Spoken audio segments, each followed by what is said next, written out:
बच्चों, एसपी जी क्लासेज में आप सभी का स्वागत है। आज हम संस्कृत का लेसन गीता अमृतम कक्षा 11 यानी गीता का अमृत पढ़ाएंगे। श्लोकों के अर्थ बताएंगे। तो पहला श्लोक है, तम तथा कृपया अविष्टम अश्रुपूर्णाकुले क्षणम विषीदंतम इदम वाक्यम उवाच मधुसूदनः। तो कृपया विष्टम अश्रुपूर्ण कुले क्षणम, करुणा से युक्त दयनीय यानी आंसुओं से परिपूर्ण व्याकुल नेत्रों वाले, विषीदंतम इदम दुखी होते हुए, मधुसूदन भगवान श्री कृष्ण। तो संदर्भ लिख देना कि प्रस्तुत श्लोक हमारी पाठ्य पुस्तक संस्कृत के कक्षा 11 हिंदी के है ना गीता अमृतम नामक पाठ से लिया गया है। इसके बाद अनुवाद। भगवान श्री कृष्ण ने उस प्रकार करुणा और आंसुओं से पूर्ण, व्यथित आंखों वाले, दुख से परिपूर्ण उस अर्जुन से यह वाक्य कहा।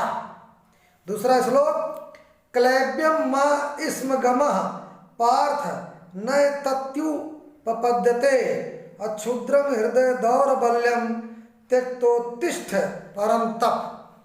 क्लैब्यम माने कायरता को, माँ स्म गमः मत प्राप्त हो, पार्था माने अर्जुन या प्रथा या कुंती के पुत्र, न तत्युपपद्यते यह तेरे योग्य नहीं है, क्षुद्र माने तुच्छ, हृदय दौर्बल्यम हृदय की दुर्बलता को, त्यक्त्वा माने छोड़कर, उत्तिष्ठ माने उठ खड़ा हो, परम तपा हे शत्रुओं को ताप यानी पीड़ा पहुंचाने वाले अर्जुन। तो हे अर्जुन, तू नपुंसकता अर्थात कायरता को मत प्राप्त कर, तेरे लिए यह उचित नहीं। शत्रुओं को तापित करने वाले, भस्म करने वाले, हृदय की तुच्छ दुर्बलता को त्याग कर उठ खड़ा हो अर्थात युद्ध कर। अशोच्यानन्न शोचस्त्वं प्रज्ञावादांश्च भाससे गतासूंश्च नानुशोचन्ति पंडिताः। अशोच्यानन्न शोचस्त्वं यानी शोक न करने योग्य लोगों के लिए शोक करता है ना तू। अप्रज्ञावादांश और पंडितों के से वचनों को, गतासूंश्च यानी मरे हुए, गत माने निकल गए, असून माने प्राण जिनके, नान शोचंत शोक नहीं करते। तो जो शोक यानी दुख, जो शोक करने के योग्य नहीं, तो उनके लिए शोक करता है और ज्ञानियों जैसे वचन बोलता है। वास्तव में ज्ञानी पुरुष मृत तथा जीवतों के लिए शोक नहीं करते। देहिनो अस्मिन् यथा देहे कौमारम यौवनम जरा तथा देहांतर प्राप्तिर्धीरस्तत्र न मुह्यति। देहिनो अस्मिन् जीवात्मा की इसमें, यथा माने जैसे देह माने शरीर में, कौमारम माने कुमारावस्था, यौवन माने यौवन, जरा माने बुढ़ापा वृद्धावस्था, और देहांतर प्राप्तिर्धीरस्तत्र दूसरा शरीर प्राप्त होना, न माने नहीं, और मुह्यमत माने मोहित होता है। जैसे जीवात्मा को इस शरीर में, जैसे जीवात्मा को इस शरीर में कुमारा अवस्था है ना, यौवन तथा बुढ़ापा प्राप्त होता है, वैसे ही दूसरा शरीर भी प्राप्त होता है। इसमें बुद्धिमान व्यक्ति मोहग्रस्त नहीं होता। आशय यह है कि जैसे व्यक्ति को कौमार्य, यौवन और बुढ़ापे से किसी प्रकार का शोक नहीं होता, क्योंकि ये तो आने हैं, क्योंकि वो ये जानता है कि ये तो शरीर के धर्म है, ये निश्चित है ना, जो होंगे ही। इसी प्रकार उसे ये भी समझ लेना चाहिए कि दूसरा शरीर धारण करना अर्थात पुनर्जन्म होना भी शरीर का ही धर्म है। इससे जीवात्मा नहीं बदलती, अतः शोक का कोई कारण नहीं।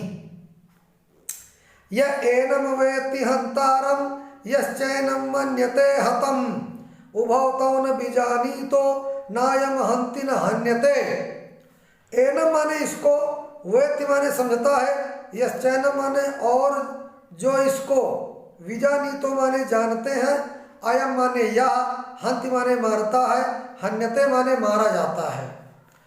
जो इसे यानी इस आत्मा को, जो इसे आत्मा को मारने वाला मानता है और जो इसे मृत मानता है, वे दोनों ही नहीं जानते, क्योंकि ये आत्मा न मरती है और न इसे मारा जा सकता है।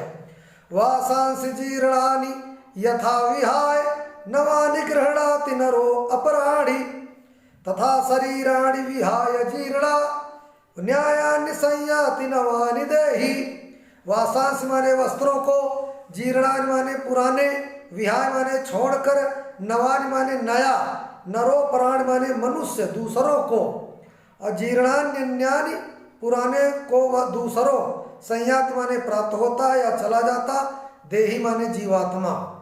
जिस प्रकार मानव फटे पुराने कपड़ों को त्याग कर दूसरे नए कपड़े धारण करता है, उसी प्रकार आत्मा पुराने शरीर को छोड़कर दूसरे नए शरीर को प्राप्त करती है।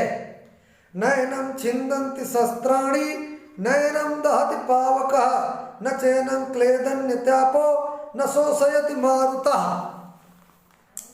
नैनम माने न तो इसको, छिन्दन्ति माने काटते हैं, च एनम चैनम, और इसका क्लेदन्यत्यापो जल गीला करते हैं। तो इस आत्मा को न तो शस्त्र काट सकते हैं, न आग जला सकती है, न जल गीला कर सकता है, और न ही वायु यानी हवा सुखा या उड़ा सकती है। अर्थात किसी भी भौतिक साधन के द्वारा इसको नष्ट नहीं किया जा सकता। यहाँ आत्मा के शाश्वत अर्थात अमर होने की बात कही गई है। जातस्य ही ध्रुवो मृत्युर्ध्रुवम जन्म मृतस्य च तस्माद् परिहार्य अर्थेन तुम शोचितुमर्हसि। जातस्य माने पैदा होने वाले की, ही माने क्योंकि, ध्रुव माने निश्चित, तस्माद् परिहार्य अर्थे इस कारण अनिवार्य विषय में, शोचितुमर्हसि शोक करने योग्य।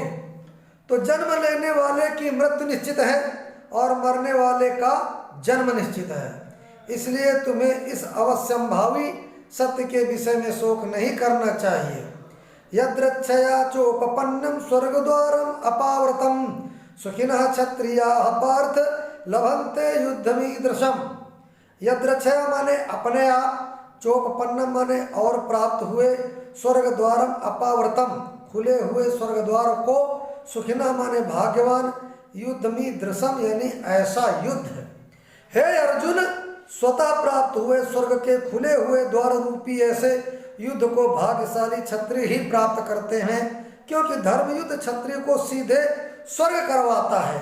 हतो वा प्रापस्य स्वर्गम जित्वा वा भोक्षसे महीम तस्मादुत्तिष्ठ कौन्तेय युद्धाय कृत निश्चयः। हता माने मरकर, वा माने या, जित्वा माने जीत कर, मोक्षसे माने भोगेगा, मही माने पृथ्वी को, तस्माद उत्तिष्ठ माने इसलिए उठो, कौन्तेय माने हे कुंती पुत्र, कृत निश्चय निश्चय करके। तू या तो मर कर वीर गति पाकर स्वर्ग को प्राप्त करेगा, या रण यानी युद्ध जीत कर पृथ्वी का भोग करेगा। अतः हे कौन्तेय, हे कुंती पुत्र अर्जुन, तू युद्ध के लिए निश्चय करके उठ खड़ा हो। धन्यवाद बच्चों, वीडियो को लाइक सब्सक्राइब कमेंट करो। धन्यवाद बच्चों, वीडियो को लाइक करिए, सब्सक्राइब करिए, कमेंट करिए, जिससे अगली नोटिफिकेशन आप तक पहुंचती रहे। आप एसपीजी क्लासेस हिंदी के क्लासेस, आज आप एसपीजी क्लासेस से बने रहिए। धन्यवाद, नमस्कार। और इस वीडियो को बच्चों दूसरे बच्चों को भी शेयर कर देना, जिससे उनकी भी विद्या अच्छी बढ़े। धन्यवाद बच्चों, नमस्कार।